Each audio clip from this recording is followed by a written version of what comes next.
बिस्मिल्लाहिर्रहमानिर्रहीम। अस्सलाम वालेकुम नाजरीन, मैं हूं आपका मेज़बान मोहम्मद तहसीन अब्बासी और आप देख रहे हैं मेरा YouTube channel Pakistan time news. नाजरीन, मुत्तहदा कौमी मूवमेंट 90 के लंदन में होने वाले राब्ता कमेटी के इजलास में जिसकी सदारत कन्वीनर तारिक जावेद साहब ने की, उस इजलास में हमारे पाकिस्तान के सीनियर लायर और मुमताज़ दानिश्वर जनाब अलमास हैदर काज़मी साहब को मुत्तहदा कौमी मूवमेंट 90 का लीगल एडवाइज़र मुकर्रर कर दिया गया है। अब ये फ़ैसला राब्ता कमेटी के इजलास में हुआ। उस राब्ता कमेटी के इजलास के बाद जब इस फ़ैसले को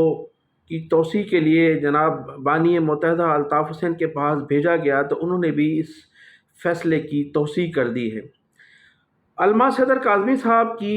अब ये तमाम ज़िम्मेदारियाँ हैं कि वो मुत्तहदा कौमी मूवमेंट 90 के जो तमाम कानूनी मामलात हैं, ख़ास तौर पर कारकुनान पर जो मुकदमात हैं और उसके अलावा जो हाई कोर्ट में पिटीशन दायर की गई है एक शहरी की जानिब से मुत्तहदा बानी मुत्तहदा पर जो पाबंदियाँ आई थी उसके हवाले से, इसके अलावा सुप्रीम कोर्ट में भी एक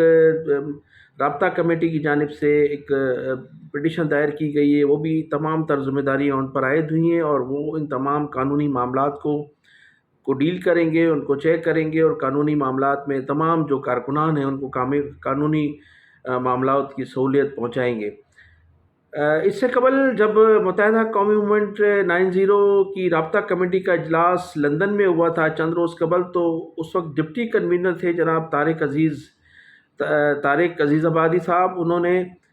कराची में 2 लोगों को राब्ता कमेटी का मेंबर नामज़द किया था। उनमें एक थे साबिक़ रुकन कौमी असम्बली मुत्तहदा कौमी मूवमेंट से उनका ताल्लुक़ था और सीनियर रहनुमा हैं मुत्तहदा कौमी मूवमेंट के जनाब कमर खालिद यूनुस साहब, और दूसरे थे नेशनल स्टूडेंट फेडरेशन के साबिक़ सदर जनाब मोमिन ख़ान मोमिन, जो इससे कबल भी MQM के हवाले से गिरफ़्तार भी हो चुके हैं। उन्हें इन दोनों को राब्ता कमेटी का मेंबर नामज़द किया था और जो ही इनका नोटिफिकेशन लंदन से जारी हुआ तो सिंध गवर्नमेंट की जानिब से, होम डिपार्टमेंट की जानिब से इन्हें इनके 90 दिन के जो है नज़रबंदी के आर्डर जारी कर दिए गए थे, जो ताहाल अभी तक नज़रबंद हैं। नज़रबंदी के जो ही जो है वो आर्डर जारी हुए, एक ही रोज़ एक चंद घंटों पहले जो था वो उनकी सेहत इस बात की इजाज़त नहीं देती कि वो मज़ीद काम कर सकें, लिहाजा वो इस ज़िम्मेदारी को पूरा नहीं कर सकेंगे। उन्होंने शुक्रिया भी अदा किया था बानी मुत्तहदा का और माज़रत की थी, लेकिन उसके बावजूद भी ताहाल सिंध गवर्नमेंट ने उन्हें 90 दिन के लिए नज़रबंद किए रखा है। मुत्तहदा कौमी मूवमेंट बानी मुत्तहदा कौमी मूवमेंट जनाब अल्ताफ़ हुसैन पर जो 22 अगस्त 2016 के बाद जो पाबंदी आई थी, उस पर भी एक शम्स आलम शहरी थे कराची के, उन्होंने पिटीशन दायर की थी। वो पिटीशन जो एप्लीकेशन थी वो मंजूर कर ली गई थी और सिंध हाई कोर्ट के जनाब चीफ जस्टिस साहब ने उस मुकदमे के सिलसिले में 2 रुकनी बेंच भी तश्कील दिया था और 11 अप्रैल को उसकी समाअत थी और समाअत के रोज़ ही उस शहरी ने शम्स आलम ने जो है वो मोमिन ख़ान मोमिन और कमर खालिद यूनुस की नज़रबंदी के खौफ से एक दरख्वास्त दायर की थी और उन्होंने वो दरख्वास्त वापस ले ली थी, जिसकी वजह से उस जो मुकदमे की पैरवी नहीं हो सकी थी। और अब जो है वो उस मुकदमे की पैरवी भी हमारे सीनियर लायर जो हैं जनाब काज़मी साहब उस मुकदमे की कार्रवाई करेंगे, उन्हें मुकर्रर कर दिया गया है। बताया ही जाता है कि उस कमर खालिद यूनुस साहब और जनाब मोमिन ख़ान मोमिन की गिरफ़्तारी में और उनकी नज़रबंदी में मुत्तहदा कौमी मूवमेंट बहादराबाद का बड़ा किरदार है, क्योंकि 3 माह की उनकी नज़रबंदी की गई थी और मुल्क की जो हालात हैं वो इस नहज पर है कि किसी वक्त भी इंतखाबात हो सकते हैं और 90 दिन के अंदर अंदर जो है इक़्तिदार मुंतखब नुमाइंदों के हवाले किया जा सकता है। तो बताया जाता है कि बहादराबाद को ये खौफ था और बहादराबाद मुत्तहदा कौमी मूवमेंट बहादराबाद और इस वक्त पीपल्स पार्टी के दरमियान राब्ते हैं और इन दोनों की जो गुज़श्ता दिनों अदम एतमाद तहरीक के सिलसिले में जो मुआहदे हुए उस हवाले से न सिर्फ पीपल्स पार्टी ने उनको उनके कहने पर ये अमल किया और राब्ता कमेटी 90 के जो रुकन बनाए गए थे उनकी गिरफ़्तारी अमल में आई, जो ताहाल अभी तक गिरफ़्तार है। اس حوالے سے آپ کو ناظرین یہ بھی اپڈیٹ کرتا چلوں کہ آج جمعے کا دن ہے اور 15 اپریل کے روز سندھ کے جو صوبائی وزیر بلدیات ہیں جناب سید ناصر حسین شاہ نے پاکستان پیپلز پارٹی کے چند اراکین assembly Sindh Peoples Party Sindh کی قیادت اور خاص طور پر متحدہ قومی موومنٹ بہادر آباد کے اراکین قومی اسمبلی، صوبائی اسمبلی، سینیٹرز اور رابطہ کمیٹی کے ممبران کے اعزاز میں ایک پرتکلف افطار ڈنر کا اہتمام کیا ہے اپنی رہائش گاہ پر، اور ان کی رہائش گاہ پر جو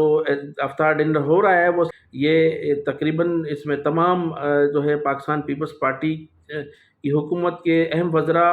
اور متحدہ قومی موومنٹ کے لوگ، اس کے علاوہ گورنری کے حوالے سے بھی کوئی فیصلہ ہونے جا رہا ہے۔ اطلاعات یہی ہے کہ متحدہ قومی موومنٹ جو ہے وہ وفاق میں کوئی منسٹری لینے کے لیے، وزارت لینے کے لیے تیار نہیں ہے، ان کا زور ہے کہ انہیں سندھ کی گورنری دی جائے۔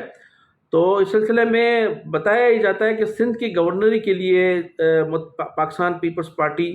ایگری نہیں ہے، وہ نہیں چاہتی کہ سندھ کی گورنری جو ہے وہ متحدہ قومی موومنٹ کو دی جائے، لیکن پاکستان متحدہ قومی موومنٹ بہادر آباد کی یہ ضد ہے کہ سندھ کی جو گورنری ہے جو ان سے وعدہ کیا ہے وہ بھی دیا جائے۔ اس کے علاوہ ایڈمنسٹریٹر کراچی اور ایڈمنسٹریٹر حیدرآباد کا جو وعدہ کیا گیا تھا وہ بھی انہیں دیا جائے۔ اسیر کارکنان کے متعلق ان کا خیال ہے کہ وہ جو ان سے وعدے کیے گئے تھے وہ ان کو جو ہے اسیر کارکنان کی رہائی کے سلسلے میں ان کی مدد کریں۔ اس حوالے سے ایک میں اہم خبر آپ کو بتاتا چلوں کہ میری ایک متحدہ قومی موومنٹ بہادر آباد کے ایک رہنما سے یہ بات ہوئی تھی، اسیران ان کے جو مسنگ پرسنز ہیں ان کے حوالے سے ان کا کہنا تھا کہ ہم نے تحریک انصاف کی گورنمنٹ کو اس لیے خیرباد کہا کہ جب بھی ہم مسنگ پرسنز کی بات کرتے تھے، ایک تو گورنر عمران اسماعیل صاحب جو تھے وہ 4 بجے کے بعد ملتے تھے اور 7 بجے وہ دوبارہ رنگ رلیوں میں مصروف ہو جاتے تھے۔ گورنر ہاؤس جو تھا وہ مبینہ طور پر عیاشی کا اڈا بنا ہوا تھا، اور جب ہم ان سے مسنگ پرسنز کی بات کرتے تھے تو وہ کہتے تھے کہ فی مسنگ پرسنز جو ہے اوپر والے 1 کروڑ روپے کی ڈیمانڈ کر رہے ہیں، جس کی وجہ سے ہم کافی مرتبہ ہماری گورنر صاحب سے سلسلے میں طویل تلخ کلامی بھی ہوئی، اور ہم نے ان سے کہا کہ جو ہم سے آپ نے وعدے کیے تھے وہ آپ پورے نہیں کر رہے ہیں، اور جو ہمارے مسنگ پرسنز ہیں اس کے لیے ہم 1 کروڑ روپیہ کہاں سے دیں گے، کس طرح سے ان کی ادائیگی ہوں گی۔ تو انہوں نے اس پر الزام بھی لگایا۔ اس کے علاوہ اب دیکھنا یہ ہے کہ Pakistan Peoples Party missing persons اور ان سے جو معاہدے کیے گئے ہیں ان پر کب تک عمل درآمد کرتی ہے۔ اب رات گئے دیکھیں جو ناصر شاہ کے گھر پر ہونے والی افطار ڈنر کے بعد کون سے فیصلے ہوتے ہیں اور کن فیصلوں پر عمل درآمد ہوتا ہے۔ اس کے علاوہ ناظرین یہ بھی آپ کو بتاتا چلوں کہ کل عمران خان کراچی میں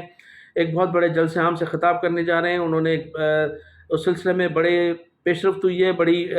تیاریاں جاری ہیں، اور عوام کا جو رجحان ہے، کراچی کے عوام کا جو رجحان ہے وہ کل عمران خان کے جلسے میں شرکت کریں گے۔ اور بتایا جاتا ہے کہ جس جگہ پر جلسہ کیا جا رہا ہے وہ جگہ جو ہے وہ کافی چھوٹی ہے، اور وہاں جو ہے وہ جلسہ نہ صرف کامیاب ہوگا بلکہ لوگوں کے بیٹھنے کی جگہ بھی نہیں ہوگی۔ تو میں ان الفاظ کے ساتھ آپ سے اجازت چاہوں گا